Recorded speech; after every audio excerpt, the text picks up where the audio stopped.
이렇게 좋은 내용인데 안 보시는 분들이 더 많습니다.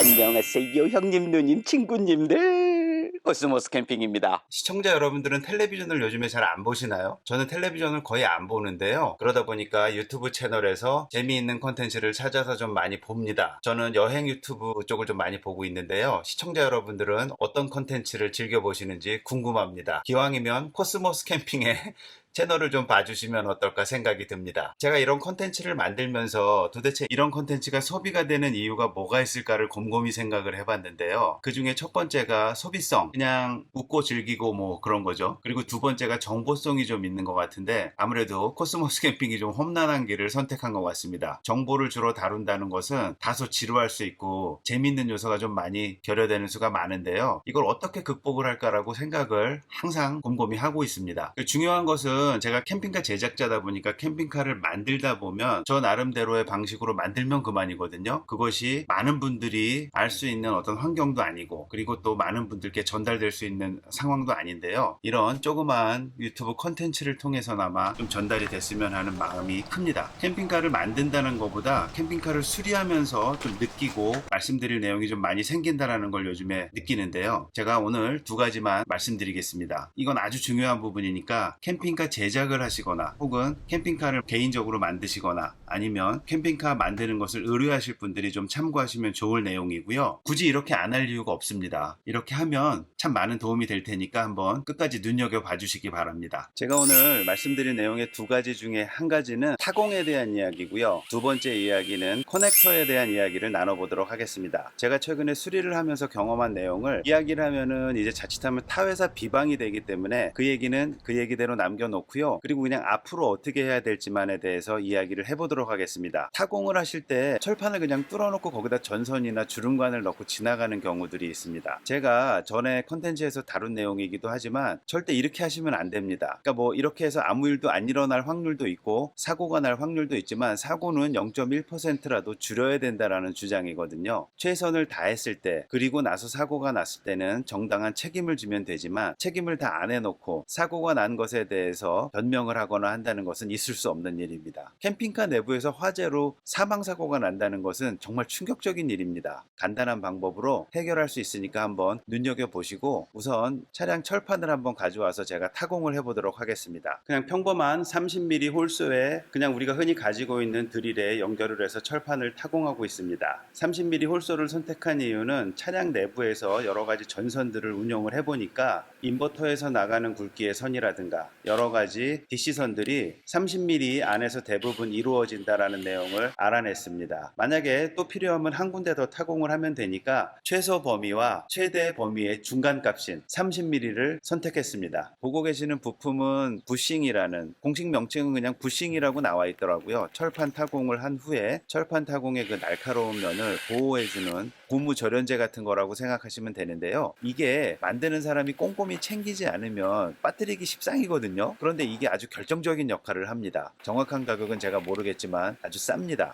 이걸 안 할 이유가 전혀 없다라는 주장인 거죠. 타공 후에 각자 치수에 맞는 부싱을 끼우면 그만일 수도 있지만 더 완벽하게 하기 위해서는 되지표본들을 한두 방울 집어넣어서 타공되어진 철판에 끼워 넣으면 거의 완벽에 가깝다고 할 수 있습니다. 그리고 계속 말씀드리는 내용이지만 우리가 차량을 수출을 하거나 할 때 외국 사람들이 다 볼 거 아닙니까? 그러면 이 방법을 꼭 쓰시기 바랍니다. 제가 전달하고자 하는 메시지는 단순합니다. 철판을 타공을 했으면 그 주변에 절연을 하자입니다. 이것보다 더 단순한 메시지가 있을 수 있습니까? 최근에 제가 목격을 한 내용이라 거듭 말씀드립니다. 자, 두 번째로 이야기 나눠봐야 될 것이 커넥터에 대한 이야기인데요, 시청자 여러분들 혹시 이런 생각 해본 적 있으신가요? 집을 지을 때 집은 움직이지 않기 때문에 그 연결하는 방법이 차량 연결 방법하고 조금 다릅니다. 공진이라든가 이런 게 없기 때문에 그냥 잘 고정돼 있으면 그 자리에 그대로 있거든요. 근데 차량은 다릅니다. 차량은 움직이고 공진이 일어나고 여러 가지 진동이 있는데, 그걸 이겨내기 위해서는 제가 생각한 제일 좋은 방법은 전선과 전선을 납땜을 해버리는 게 제일 좋거든요. 그런데 매번 그렇게 할 수 없는 상황이 벌어집니다. 그럴 때를 대비해서 커넥터를 쓰시면 되는데요. 이 커넥터가 기존에 이제 그 집을 지을 때 전기 다루시는 분들이 이렇게 절연 테이프로 둘둘둘 감아 놓는 것도 좋은 절연 방법입니다. 집에서는. 하지만 차량 내부에서는 어울리지 않는다라고 생각이 들고요. 그리고 그게 꽉 결박이 돼 있으면 돼 있을수록 안전성이 높아지는데, 그렇게 하기 위해 가장 좋은 방법이 제가 주로 쓰고 있는 바고 커넥터를 이용을 하고, 그리고 그 위에다가 절연 테이프를 한 번 더 둘러줌으로써 완벽한 결박을 이뤄내는 것이 중요하다고 생각합니다. 바고 커넥터는 보시는 것처럼 되게 조그맣고요. 그리고 귀엽게 생겼습니다. 그리고 원산지는 독일이고요. 제가 차량 한 대당 저 바고 커넥터가 얼마만치의 금액으로 들어가는지 계산을 해봤더니 한 10,000원 정도도 안 들어가더라고요. 그러니까 우리가 전선을 연결할 때 안일하게 생각하지 마시고 꼭 정확한 규격의 커넥터를 써서 연결을 하는 게 훨씬 더 나중까지 도움이 되지 않을까 생각을 합니다. 커넥터의 선택은 별다른 것이 없습니다. 그냥 차량 만들 때 커넥터에 대한 금액을 프로테이지로 비중으로 넣어 놓으면 되거든요. 그런데 제가 이 말씀을 왜 굳이 드리냐면, 차량을 수리하다 보면 차가 와서 제가 분해를 해야 될 경우가 있는데 커넥터를 이용한 차를 한 대도 못 봤습니다. 그리고 커넥터를 이용하면 더 분리도 편하고 그리고 유지 보수도 더 편하거든요. 이 방법을 꼭 써보시길 권유드리고요. 그리고 혹시라도 차량을 앞으로 만들 계획을 갖고 계신 분이라면 이 방법을 써주십시오라고 요구해도 됩니다. 그건 뭐 우리가 안 쓰는 방식인데요 라고 거절할 이유도 없고요. 그리고 그냥 그 커넥터를 구매해서 쓰면 되는 거거든요. 그렇게 꼭 요구하시기 바랍니다. 오늘이 곤지암에서 장이 열리는 날이랍니다. 맨날 그동안 캠핑카 제작 사업하느라고 고생만 시킨 마누라가 생각이 나는데요. 요즘에 이게 철이 드는지 마누라 뭐 맛있는 거 사주고 싶더라고요. 그래서 제가 묻습니다. 뭐 먹고 싶은 거 있어? 라고 물어보면 정말 천만다행히도 순대곱창? 뭐 이런 거 얘기합니다. 한번 생각해 보십시오. 상어 지느러미 요리? 이랬으면 큰일 날 뻔했습니다.